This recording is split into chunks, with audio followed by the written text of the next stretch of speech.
What is going on, everybody? Welcome back to Josh's Comics. Over the weekend, the Three Men in a Basement comic swap happened.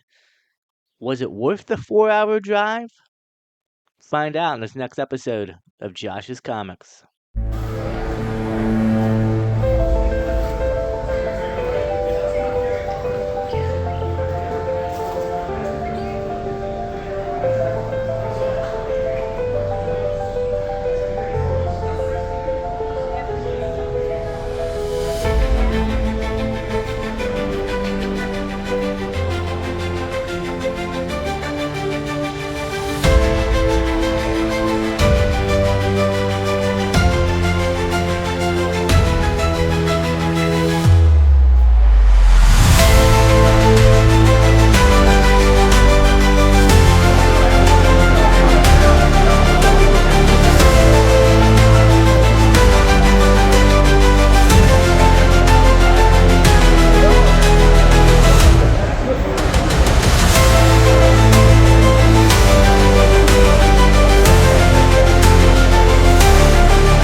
So there you go, guys. There's a little bit of footage of the show. I bought a action camera slash GoPro, not an actual GoPro, but an action camera.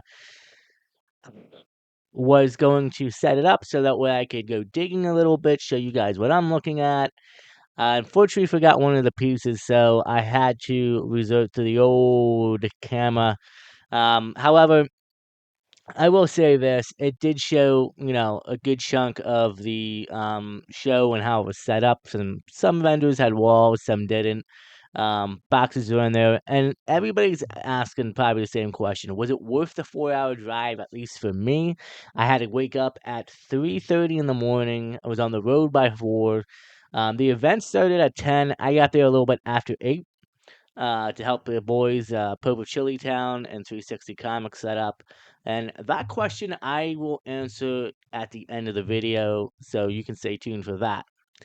I will say, um, I picked up some great books at the at the show. I actually picked up a Grail, which I'm really excited about. And underrated, I just, a very underrated key in my opinion. So we are gonna get into it. Again, it was a 4-hour drive up there and almost a 5-hour drive back home. I was up at 3:30 a.m. on Saturday. Did not get home till almost 11 o'clock at night, and probably not into bed till almost 12. I'm exhausted, so yeah, you can probably hear it in me and see it in me a little bit. It was a long one, but I think when we get to the end, we'll talk about the show a little bit. I'll talk about the vendors, and I will talk about if it was worth the drive.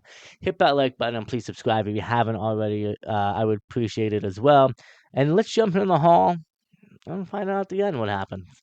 So this first book is, oh man, Justice League issue number 28, and it's a Terry Johnson variant. I picked that up. He will be at Terrificon. I actually picked this up from my good friend Broke Boy Comics, Noah, who got me into my sketch cover game. So shout out to him. I picked up another book you'll see later in the haul. I'm kind of going by price in term, like what I spent and how much. Again, probably not a couple bucks, but still, probably will take that and get that signed by Terry. I don't know if I keep that. I might use that as a giveaway or maybe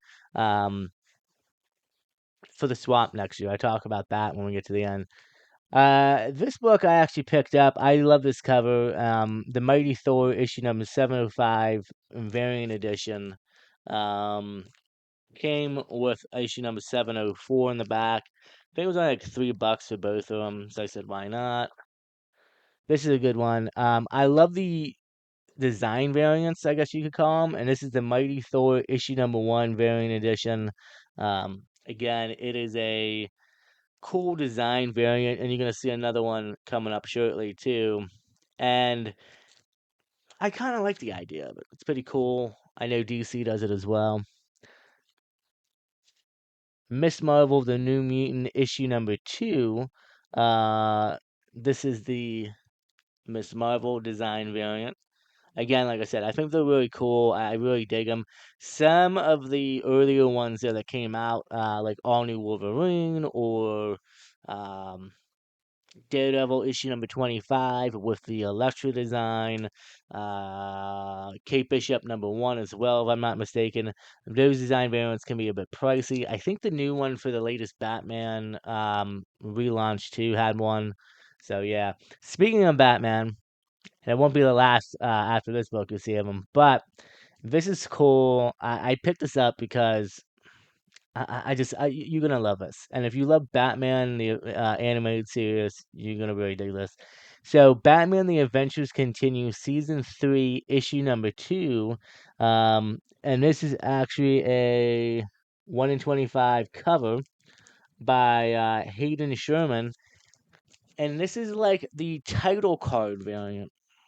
Old Flame. So if you watch Batman the Animated Series, they have the opening title card with the episode name. And so that's what they did for the season 3 Adventures Continues. They didn't do it for 2 or 1, which hurts, but yeah. Season 3, I think it's 8 issues, has the opening card variants. I picked this up because it's got Harley on it. I really love this. I think it's cool, and I kind of would love to collect them. They're not pricey at all, so it's very doable. The problem is there's not many around, and you don't see too many of them. So I kind of got lucky. I found that one. Said why not? Another vendor had this. I just thought this was cool. I'm on my Daredevil kick. This is Daredevil issue number 38 variant from the uh, Michael Bryan Bendis run. And this is a Whatnot exclusive, limited to 900 copies. Yeah, I thought it was pretty cool. There were like 2 or 3 other of the same, and like the backgrounds change a little bit. They go up to 1,000, 12,000. No, sorry, 1,000, 1,200 copies, stuff like that. Whatnot exclusive. I thought it was pretty cool to add to the Daredevil collection. This is a good one, man. I love when they do exclusive variants for older books. And you guys are gonna enjoy this, I think. Batman issue number 181, first appearance of Poison Ivy. Take a look at that. That is the Ariel Diaz, limited to 1,400 copies. Um, some of the other Batman Beyond Rogues, like even Mr. Freeze, reprints of 121 have them updated covers, and yeah, this thing I couldn't turn down. I pull that up, and yeah, who knows? Maybe be able to meet Ariel Diaz in the near future at that sign, but that is a thing of beauty right there, man. I saw that in the bins and could not turn that down. Shout out to Noah again, the last book I picked up from him, and this actually helps me complete some of my, well, not complete it, but getting me close to complete it, of my Daredevil 1 through 100 run. And this is issue number 38, iconic cover by Gene Colan. And I believe issue 37 is the first meeting and battle of Doctor Doom and Daredevil, and this is the follow up. And I love the Doom, Doom helmet in there. It's iconic. Will we see, hear me out, Matt Murdock show up at the end of Secret Wars, I'm assuming, and beat Doctor Doom in hand to hand combat in the hallway fight scene? Possible. Shout out to Pope of Chillytown. Again, I helped the man set up. Had a good time over the weekend with him. On Thursday night, though, he did a pre-clean sale because he had a lot of signed books that came in a collection, and was trying to give a little bit of discounts and free dibs to people who can't make it to the show if they could on Thursday. He had this book up for $50, could not sell it for a long time, supposedly. I made an offer. He said, make an offer. I'll probably accept it. I made a $30 offer. He said, sure. I was like, all right, I'm bringing cash at the swap. And yeah, check this out. A new addition to the sketch cover. Um, Boom. A nice Daredevil sketch cover. I really, really like this. It's pretty simple. I'm not sure of the artist who did it, but it's fine with me. And for $30, I said, why not? I mean, it couldn't hurt. Now, the next two books I won in a raffle at the Three Men in a basement comic swap. So what happens is all of the vendors, or if you're sponsored too, you can do it if you're not even vending, bring in at least one gift or one book or something to raffle off. So the deal is, I think when you pay for tickets to get in, you get like a couple tickets already, maybe 5. You can buy more. I bought 15 tickets for $20. I think it's pretty good. I think there was over 40 giveaways, if I'm not mistaken, pretty much throughout the show, up until the time they open up at 10 o'clock to about 3:30. I want to say it was. You can put your tickets in, you put your name in, and usually you can put your number and potentially even an address, but they say at least a name and a number if you're not going to stay the whole time. So that way, if you leave, they pull your name, you put your ticket in a paper bag. When they're doing the raffles, they shake everything up, do the whole hand thing, pull out a ticket.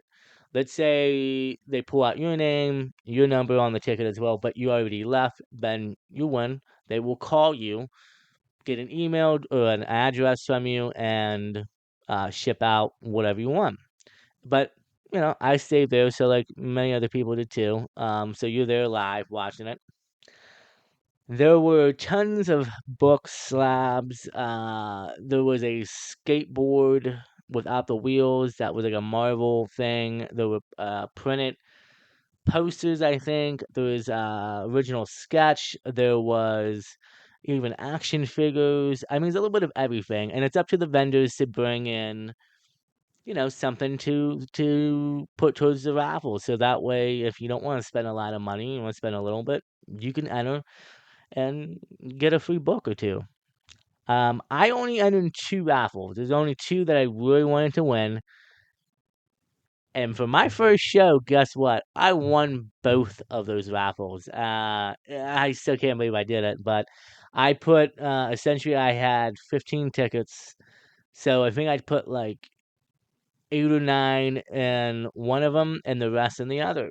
And I don't know beforehand. You can kind of look in the bag and see like what's in there, how many tickets, but uh luck was on my side, and this is amazing, guys. Like I said, for $20, these next 2 books I essentially got for $20 for the raffle tickets, and this is good. Um, the Joker #1 Year of the Villain sketch cover. Now I forget completely who did this sketch. I forget her name, but I think she's at Terrificon. It is a simple sketch, but I think it's pretty cool. I think for $20, can't beat that. Well, essentially $10, right? Because half the tickets went to this, and the other half went to something else, which we'll see in a minute. So yeah, I think this is a great value deal. I'm happy with that. Now, this is actually the second prize I won. The first prize came first because they go in order of everything. So yeah, I think this is well worth it. Another great addition to the sketch cover collection.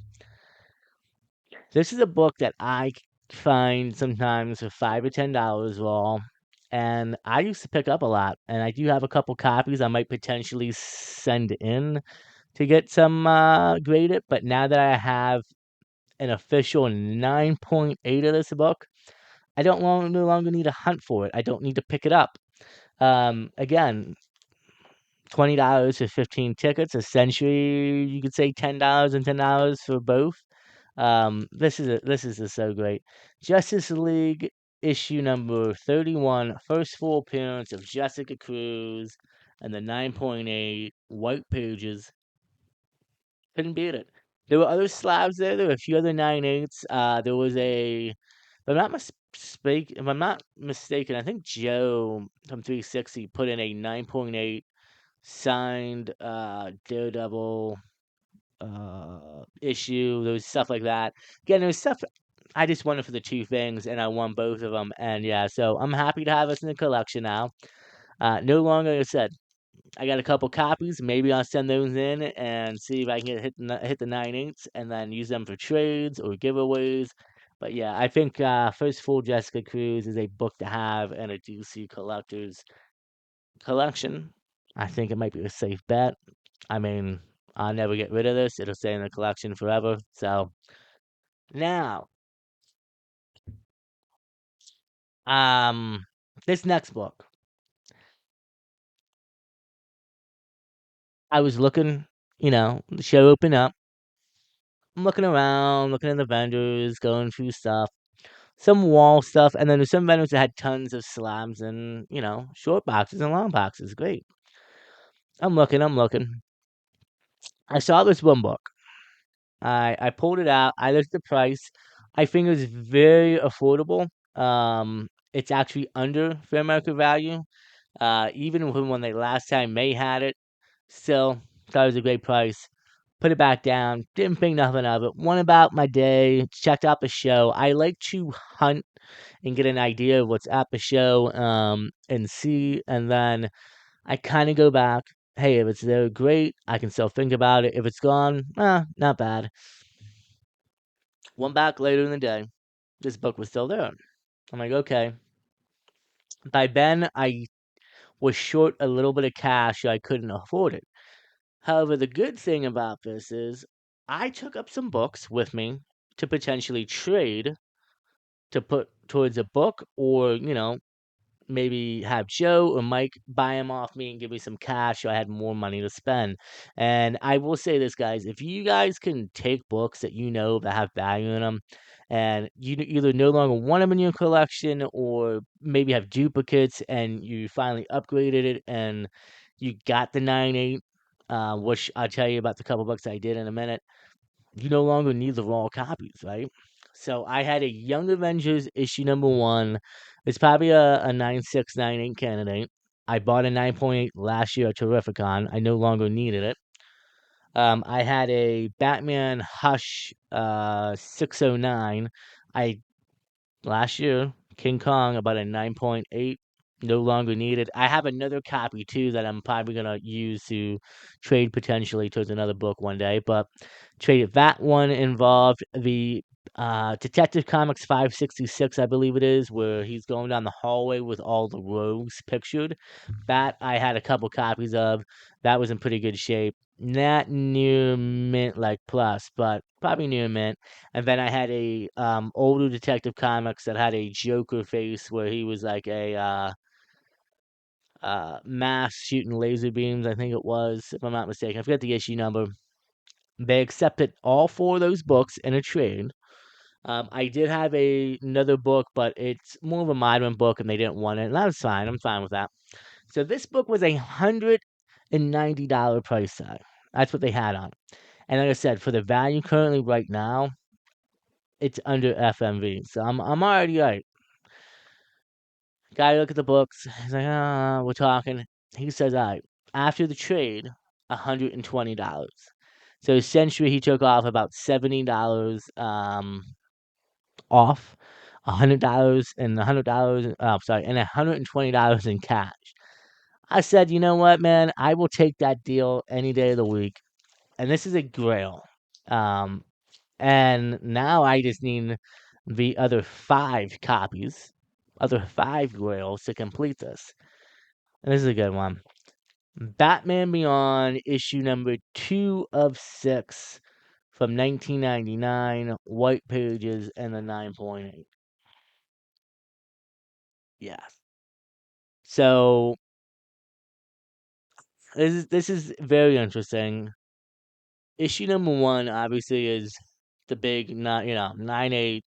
You're looking in probably at least over $800, if not more, right now. Dropped a little bit in value, but that is the first appearance of Terry McGinnis. I know, yeah, that's a big book. However, this is the first appearance of Batman Beyond. This is the first time that Terry suits up as Batman Beyond, because in issue number 1, he doesn't suit up. In this issue, he does. And, well, no, Batman Beyond is on the cover of number 1, but you could technically say first cover appearance, but I'll give you that one. So it doesn't note it in the notes, but this is the first time that Terry suits up as Batman Beyond in the miniseries, the 6-part series. So now, I said this before earlier in the year, I wanted to work on this run. The swap, uh, literally, I just, it made it happen, and I'm can't wait to do it. Now, here's the funny thing: issues 3, 4, 5, and 6 are pretty easy to get 9/8. Um, I'm gonna, you can easily get most of them for probably less than $180. I know some of them are. I know issue, I think 4 or 5 is like $110 and 9/8. But yeah, so issue 1's gonna be the tough one. Probably have to get that later next year, maybe. But we'll see how it works out. But guys, I am happy to own this comic. The start of another new project.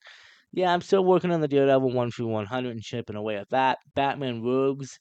Surprisingly, there were a lot of rolls. They did have a 9.6, the same vendor, a 9.6 of Black Mask. I want the 9/8 though. I know the difference, but yeah, I would have shot on that too, depending on what the price was. But yeah, book was already under fair market value. Made a trade to drop get $17 off in trade value. I was happy with that. And like I said, the books I traded I thought was pretty fair. I could have gotten a little bit more money for them, but I'm happy with this. $120 for 9.8 Batman Beyond, number 1, and you can't beat that. So that is it, guys. That is my haul for the Three Men in a Basement comic swap of 2026. My first ever time going. So, forgive me. The question is, was this event worth the 4-hour drive? Yeah, 100% for me. I love the Three Men in a Basement. Um, they're some of the best guys in the community, and they set up great events. They have the crawl that happens, I think, twice a year, if I'm not mistaken. They're very active in the community. They love this, collecting and the hobby, and it's just they're such great people. And the swap's been going on for quite a long time. I think this is the second or third year now they've been where they've been at, and in Connecticut, and it's I won't lie, the drive going up wasn't bad. Coming home, man, hitting traffic, I was getting pretty tired behind the wheel. I hate to admit, but it was rough, especially the last 45 minutes of the trip, man. I was in some trouble, but long story short, it is worth it. I think I might have been the furthest driver there. Um, but I had a ton of fun, guys. It's a great event. They had let's talk about it. They had the raffle was great. And it's really a friendly show for everybody. There were not just comic sellers, there was original art. There were trade paperbacks, there were Pokemon cards, a few collectibles, toys. Like, it had a little bit of everything mixed in. And I know sometimes we talk about, oh, you want to go to a fully, strictly comic show. But this worked. And I'll tell you why. Because a lot of the sellers there, actually all the sellers, were priced to move. My throat. I don't think I went to one booth that I didn't see, overpriced stuff or stuff that like made no sense. Deals were being made, people were selling, people were buying slabs, rolls, whatever, you name it. My friend Joe picked up a great deal at the end of the show. Some pretty big, nice Silver Age stuff. Like I said, this was a great event. It is a community event, and like I said, you can come hang out, talk. In the back, they have a bunch of couches, foosball tables, I just hung out on the couch at one point, just relaxing, talking to some of the other collectors there, hanging out. They even have a area where you can buy some snacks, alcohol beverages for the adults, of course, and then they had a nice food truck outside as well. It came out and did breakfast and lunch. I mean, this was just a great event. There was an after party that started, I believe, between 6 and 7. The event was over at 5. Um, I did not go to the after party. Like I said, I left after 4, a little bit after 4:30 because I helped the guys pack up. I left at 4:30, and it was almost a 5-hour drive home. And I didn't want to tempt fate and go to the after party and hit the road by 8 or 9 at night and only stay for an hour or two, and then not get home essentially until 3 or 4 in the morning. So, anyway, yeah, if you guys are wondering about this show, check it out. If you're in the area, even if you're here in Delaware, I mean, yeah, it's a hike, but it's very doable. There's plenty of hotels up there. If you want to stay the night, you can. I loved it. I'm gonna go back every year from now on. This is a new show added in, and I regret not going sooner. I great books to the collection. A grail of mine added. Got to chit chat with some good friends of mine who are upstate, who I don't get to see too often. And overall, this is a great event. Check out Three Men in a Basement if you haven't. They're here on YouTube. Go check out their Instagram as well. Subscribe, follow them. I love those guys. I just, I need to get a picture with all of them at Terrificon. And best part about Terrificon is everybody stays at the hotel now.